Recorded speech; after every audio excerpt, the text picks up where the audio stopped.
here. Oh my goodness.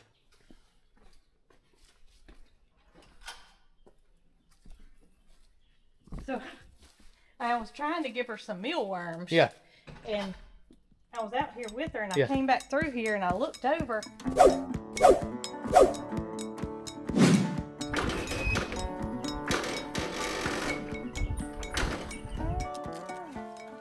What's going on, y'all? Jason over here at Cog Hill Farm.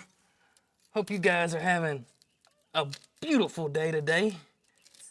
Mine got started off on the wrong foot, but that's all right, we gonna get it. Ran over some baling twine, didn't see it under the grass, or the grass was so tall in that back pasture.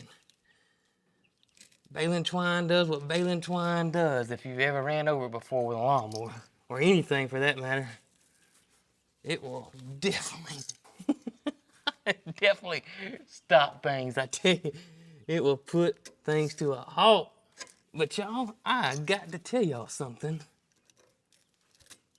Let's put a glove on so I don't cut my finger. I done had enough stitches before. Fooling with razor blades. I should know better. Now, but guy, I got to tell y'all something. So yesterday, Brooke and myself were in the barn doing some evening chores. And y'all won't ever believe what we found. It was it was unexpected. I can tell y'all that. I can tell y'all that. Unexpected. So we're about to give Miss Snow White her drop in her eye, her daily medication. And look what she has in here. An egg. She laid an egg, which is pretty good. That means that she's feeling well. Usually if something poultry per se that we've seen in the past, if they're not feeling well or not healthy or anything, they will not lay an egg. So that's a good sign. I'm very surprised Yeah. about this find because first of all, you know, peahens kind of lay in the spring and Yeah. it's the dead of summer. Right. So I wonder if the voice of the male being outside may have stimulated her to say lay an egg. Maybe, or maybe she just feels better. I don't know. Feels comfortable. I mean, who knows? I don't know. It's a mystery. It's a mystery. Oh, let's give her a medicine. She doesn't blink immediately, which is weird. Don't you think? Yeah. I think I'm gonna get her egg up. I don't want to leave it in here.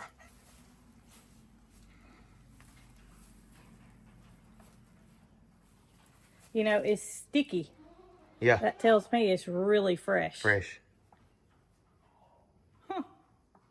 Want to eat it? No. What's up, Slick? He said he wants to eat it. Slick want to eat it. Well, she might be going to lay another one. Who knows? All right, I got one pile out. The middle one is going to be the booger bear because it's so far over, but I got this baby jacked up. I got 4 jack stands under it and the back tires blocked off back there, so it should be okay. But boy, is that a mess. Goodness gracious. Oh, let me tell you one other thing that we've kind of done with Snow White over there. Decided to go ahead and open her door all the way up. We're really comfortable that she's not going to go anywhere. She's made 0 attempts to fly. She's extremely comfortable in here, y'all. We haven't come up with a permanent solution yet, but we're tossing some ideas of how we're going to handle her in the future and where our permanent home will be. I mean, she can stay in the barn as long as she wants for all I care. I mean, she's got outside access, big area there. She's got plenty of room. She can come inside. It's way cooler. We got a lot of airflow in the barn. Thank goodness.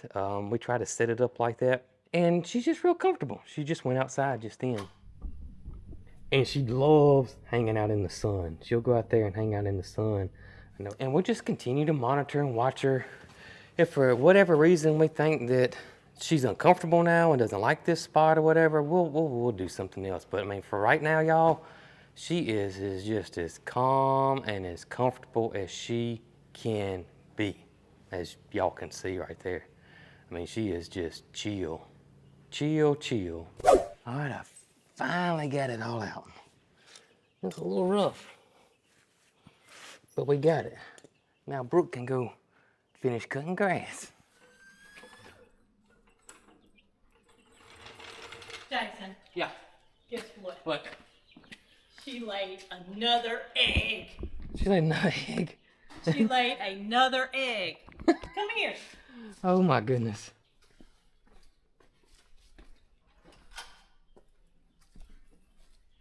So, I was trying to give her some mealworms. Yeah. And I was out here with her, and I Yeah. came back through here, and I looked over, and look over there. Oh my gracious. That is number 2. Girlfriend. Here's number 1. Girlfriend. Here's number 1, and there's number 2. Oh man. We don't need her sitting though. That means she's healthy. Oh yeah, she's healthy. I mean, Definitely healthy. she's actually, I think, trying to use that left eye. You think she's trying to? I mean, I don't know how good it's working, but this is what she does. Since she's, going outside. Yeah. She takes her head and she tilts it upward, and I think she may have some vision in the upper part. I wonder if she can see light with it too. I wonder if that's one thing that she can see with it, and she's looking at the light. I don't know. But She, this is a good indication that It is. things are going well for her. Yeah, and we're still putting the drops in her eyes as well. Yes, we will continue to do that until 7 days has gone Right. by. Twice a day. Twice a day. And I just, maybe it's my mind trying to convince me that she's regained a little vision. But Maybe. she's using that head to tilt up. Yeah, she did it just then. That's her left eye. And she was not doing that before. You see, she's squinting. She is squinting it. But she'll turn that head sideways and look up, like she may can see a little. That's the good eye then. That's the There bad she eye. goes. See, I think her vision may be up here, and that's why she tilts her head. I don't know. It's hard to say. I'm no optometrist. Yeah. It's hard to say. So did you get the lawnmower ready? Yeah, you ready to roll? All right. You ready to go? Go cut you some grass. All right, girl. Alright, girl. Might have another one tomorrow. She might. Reckon what her stopping point is. I don't know. We may end up eating them. I have to Google what a peacock egg tastes like. I just don't know if I want to try it. You just do that. I think I'll Google it. She just had a bug fly in there. She's trying to figure out where it went. You gonna catch it, girl? I don't necessarily know if that's going to happen. No, I don't think so either. All right, so I'm going to go cut grass. Go cut grass. You ready? I'm going to cook your breakfast first. You do that.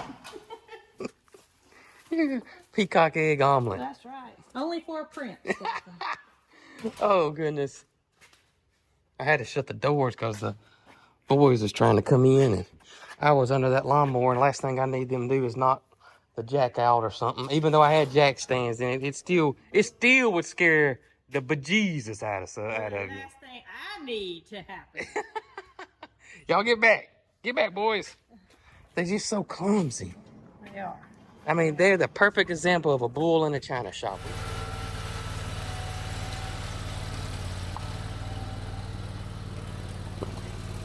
Hey, Peach, what do you think about your roommate over here? She don't keep you up at night. Or should I say, you don't keep her up at night snoring, do you? I don't think you a snorer like Gus is.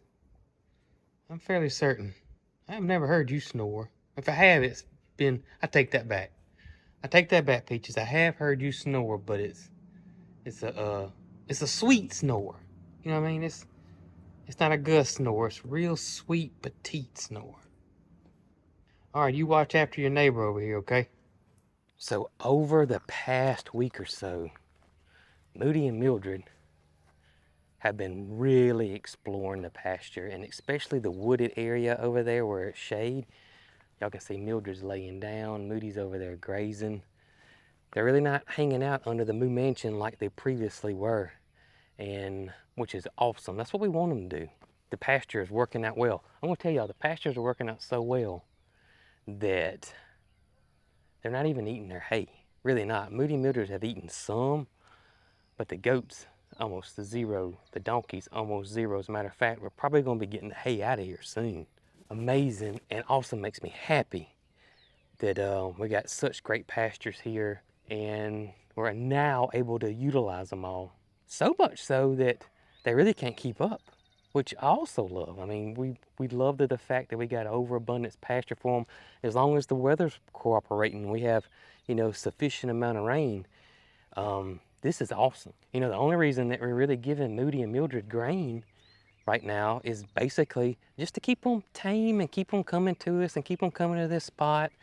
And that's pretty much it. And it's really not that much. It's basically one little scoop of each for each. And the rest of it, they're just eating this awesome pasture grass, which is a mixture between Bahia and Bermuda, which is pretty much what every pasture is around here in the southeast, mid to southeast portions of Alabama. But I want to show you guys something that I'm extremely proud of, and it's early, so it's only going to continue to get better because I still got major improvements need to be done to it. Y'all come along with me. I got to show you something. I like to leave this door open.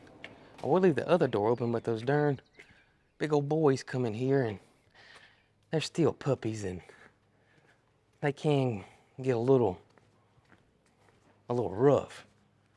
Give y'all a little update on Brooke's newest additions here, the little Rhode Island Reds. Hey guys, how y'all doing? This will be our next set of layers right here. In addition to our layers we're not getting rid of anybody.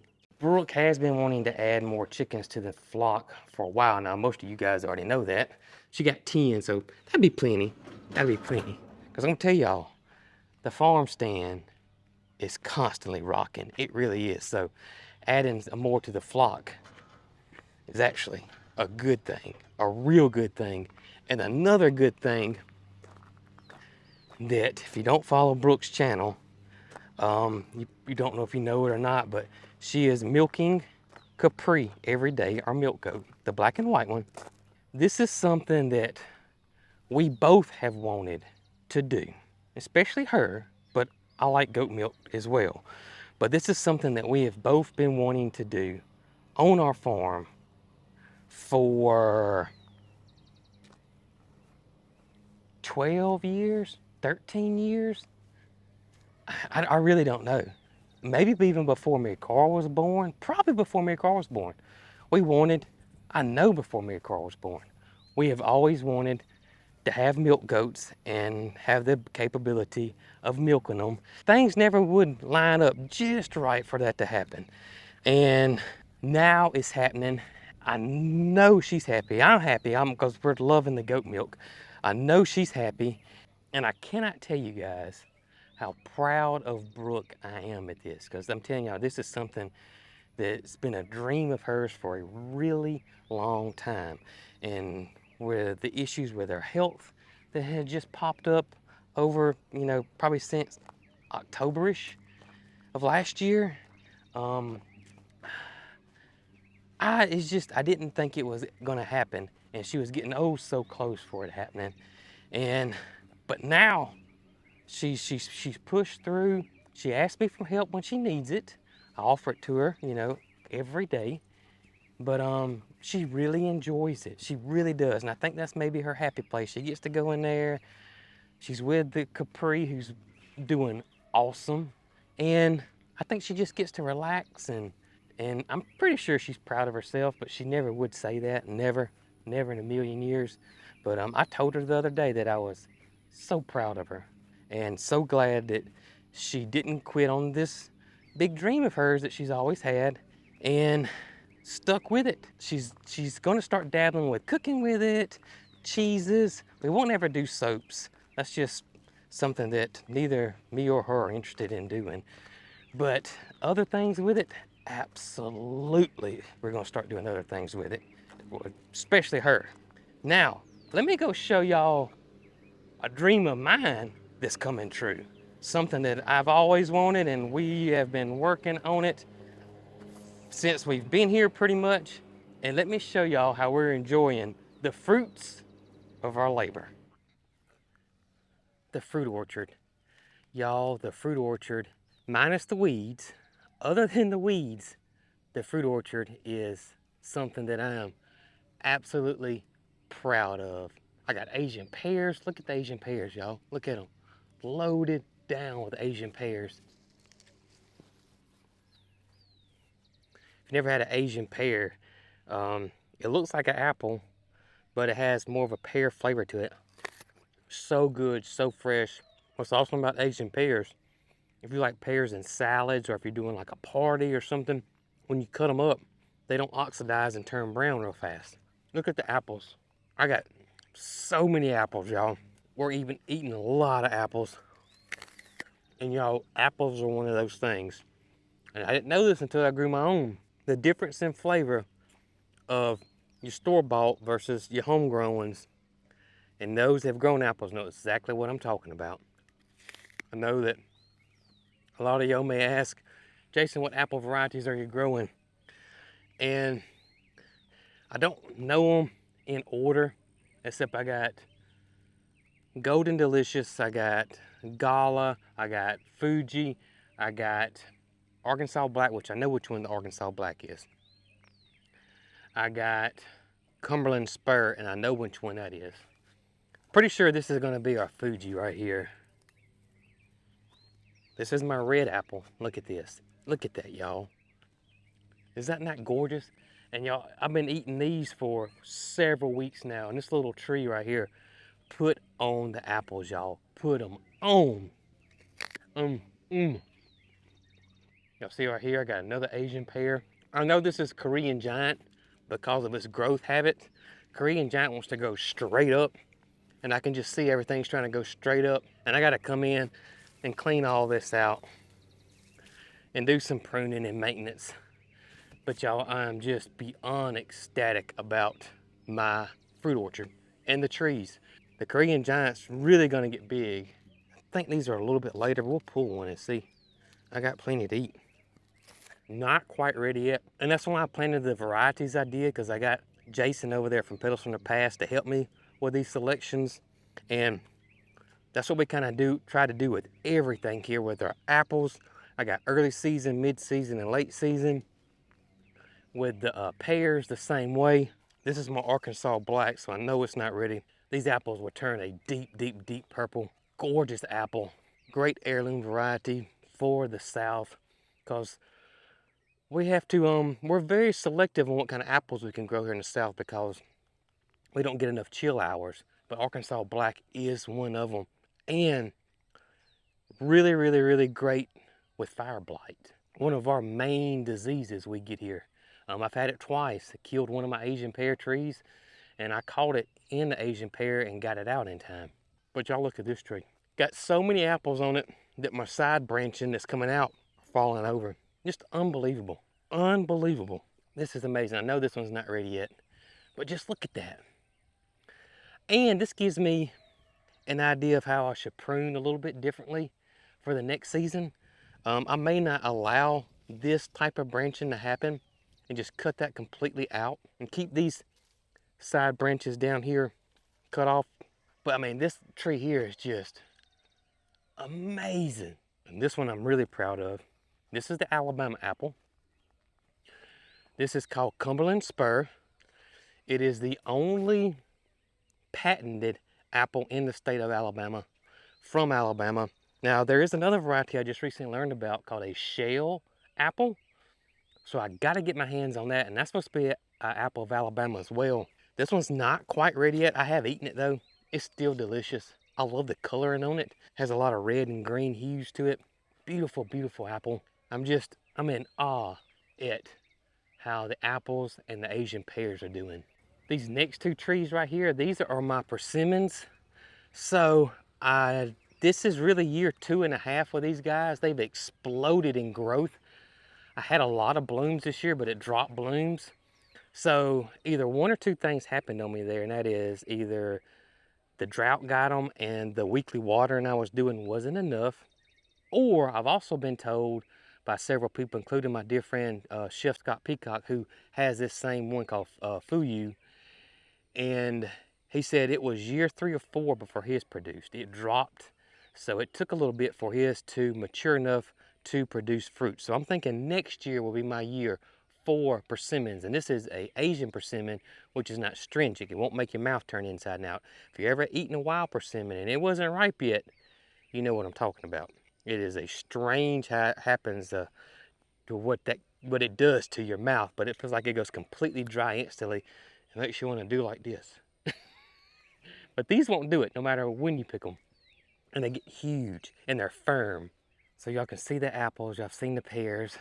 Let's go to the figs. Now, we've had 2 crazy winters where we had temperatures that are not the norm here, where they dropped way below into single digits, which doesn't happen too often here. It just doesn't happen too often. And not only did it drop into single digits, it sustained there for a few days. Then the temperature went back up to our normal winters, and then we had a late freeze 2 years in a row. Believe it or not, it's the late freeze that's gotten my figs. It wasn't the cold, hard, just crazy freezing weather. It was that later freeze, one in kind of like Aprilish. That's the ones, or late March. That's the ones that have really done a number on my figs. Now, great thing about figs here in the South is that I could cut this thing all the way to the ground and it's gonna look like this in several months. I mean, they're really aggressive and fast growers. And that's why they're really popular here. The only one that didn't knock all the way down, and you can see it's the tallest fig I have here, that's my green etcha, or green eschia, depending on how you want to say it. It's the only one, and it's taller, and it has a good bit many more figs on it than these guys, because typically figs like to be produced or grow on new wood. And I want to show you that we are picking figs, not like I want yet, not like I want yet. I'll come out here and I can get, this one's ready. I can come out here and get, that one's not. You can feel the firmness of them when they're ready or not, but I'll come out here and pick about 6 or 7 and I'll eat them. This is the LSU purple, really deep purple with a beautiful light center in it right there. Very delicious, really sweet. Again, refreshing, not a super powerful fruit. You can see there we're loaded down with figs, but I just don't have enough yet where I can come out here and pick a bucket full and we can make preserves. I haven't got to that point yet. Now, this is my Celeste. Take that back. This is my O'Rourke, which is the improved Celeste. Celeste would have been one that your grandparents or parents may have grown. Very popular here in the South, along with the brown turkey fig. Also extremely popular here, especially back in the day. Now figs have become a lot more popular, and I guess because of the internet and all the information is out there, that people are going outside that box of growing either Celeste or brown turkeys. But this is one called O'Rourke. This is my best fig here. It is putting on tons of figs, and you can see the coloration is totally different on this one. I like this better than the LSUs, but that's just me. But it's got a pinker inside, and sometimes it's really pink. As you guys can see, since I'm over here, I meant to mention this, no kudzu bugs over here. And haven't seen any kudzu bugs really since we pulled out Sylvester Stallone on them and torched them all. So hopefully I'm done with those guys. And this is my green Esha. This is a later season fig. You can see how hard those figs are. This is a dark, I take that back. That's dark green. This is a green fig with a gorgeous strawberry center. Out of all the figs I've grown and ever tasted, and I'm not a fig connoisseur now, I'm not like my buddy Phil's Figs. If you want to know a lot more about figs, y'all check him out. He's on YouTube, Instagram, Facebook. Phil, or Phil's, P-H-I-L, apostrophe S, Figs. He knows them. That's his passion is figs, and let me tell y'all, Phil knows them. But out of all the ones I have personally tried and grown, green Esha is my favorite fig. I love this fig. There's none of them taste anything like it. Brooke is not a big, huge fig fan.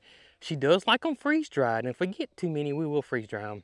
But she loves the green etcha. Mary Carl's like me. She loves all the figs, but this one's her favorite as well. But y'all, I am so proud of the fruit orchard. The figs are looking amazing. The pears, the apples, the pomegranates.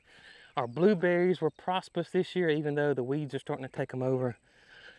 The blackberries were unbelievable, and we're done with blackberries, and we will come in this fall and cut all this out and do like we always do and just start training 2 canes per plant. But let's come on, let me show y'all. Let me show you, we're not done. This is what I'm talking about, that we're not done with the fruit orchard. I gotta get this trellised, and we're gonna do this fall. But this is a muscadine, that's a muscadine, and that's table grapes, and then it's kiwis. Muscadine is a native grape of the South. Very popular here in the Southeast. Our grandparents made jellies out of them, jams out of them. It seems like everybody's grandparents had a muscadine trellis in their backyard, or at least here in Alabama, or where I was from, Central Alabama. Almost everybody's grandparent had one of these. I want to show you. Look at this. Look at here. They're not ready yet. These usually are ready in when it gets close to fall. Y'all can see we got them right there. They're all inside here. And this is the golden variety, which some people call them scuppernons. Same thing, all scuppernons are muscadines. But you can see here, y'all can see here we're loaded down with them in this patch here, but they're not quite ready yet. They're still kind of hard. But they'll turn a super golden color. They won't be so green. But I do have the purple ones as well, and they're loaded too. You see we're starting to turn a little bit there. But here, y'all can see completely loaded. Me and Mary Carl found one that was just covered in black ones. Maybe it was, it's gotta be this one. It's gotta be this one. But look at this, y'all. Look at all of them. I mean, they're everywhere in this vine. Everywhere, there they are. All right, so here's a purple one. Let me pick it for you. I know it's not ready though, but that's what it looks like. But it'll get a lot darker than that. Now, it's not a seedless type grape, and it's the grape that has the ooey gooey center, like that right there. But delicious, absolutely delicious. Still a little tart, but they were incredibly sweet. Better than any store-bought grape, in my opinion. I would rather have muscadine over table grapes all day long. But I do have table grapes. Me and Mary Carl been eating these. Let's see if we got any left. Oh yeah, she produced them, y'all. This is Foxy Lottie. This is the Alabama grape. And look at here. Look at there. This grape looks like a Concord grape. Tastes like a Concord grape.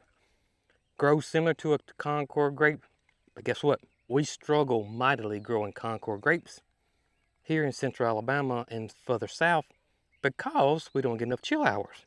This grape was found in Tuskegee, Alabama, behind a lady's house named Miss Lottie, hence the name, Foxy Lottie.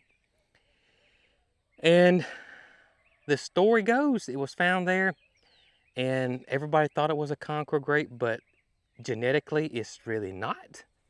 But what they think what happened is they think somebody like me bought some Concord grapes, spit the seeds out in their backyard, and for some reason it mutated. And now can handle our high humidity, subtropical type climates here in the summer, the Alabama grape. I love the name too, Foxy Lottie. That's just the perfect name. Over here is my Isaiah kiwi. Not quite ready yet. I don't think we're gonna get any kiwi fruit. It's gonna be a little bit, but just ain't ready yet, and I'll have this trellised next year as well. This is a self-fruitful kiwi. I don't need a male and female on this one. And it's a little bitty one. And it doesn't have the fuzz on it. And it's like it's bigger than a grape. Probably the size of a grape tomato, not a cherry, but a grape tomato, somewhere in there. And you just pop them in your mouth and eat them like a snack. Can't wait for those guys. And we can grow kiwi here. Alabama is more like a subtropical because of our humidity in mild winters. There's certain things, even though I'm in zone 8B, there's certain things that I can't grow in other 8 and 8B climates because of the humidity. Raspberries being one. A lot of people tell me all the time I can grow raspberries. Raspberries just struggle in this humidity. They do not like this humidity.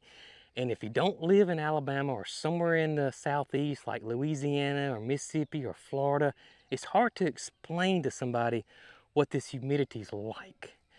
I mean, right now I am soaking wet, I'm sticky. The dew point's really, really high, which means there's so much moisture in the air that we don't ever dry out. There's no dry heat here. So once, and it doesn't take long. You'll see, if you ever visited the South, you know what I'm talking about. Once you get in here, it don't go away. It just stays, you just stay sticky and ooey gooey all day long. But of course, we're used to it. You know, this is where we're born and raised at. So, and we're acclimated to it, we're used to it. Good thing about our humidity is that our skin never dries out for the most part. We don't have dry skin here. The moisture in the air keeps our skin nice and moist. I've tried to grow fruit my entire life, and I've never been able to do it successfully until now. And I got a lot of people to thank, especially Jason at Petals from the Past. I'll probably text him, oh gosh, especially when it's full-fledged, you know, growing season. You know, we're done growing. Apples are just sitting here. But the months prior, I'll probably text him 5-6 times a month. And I'm no expert on this either, so I really don't like giving any advice yet until I don't have to ask for help all the time. So as I continue to grow my knowledge in this, I will definitely pass it on to you guys, because I'm still a rookie at growing, especially tree fruit. Definitely a rookie there, but I am totally proud and happy of the fruit orchard this year. Never in my wildest dreams did I think my apples and pears would look like this. I just didn't.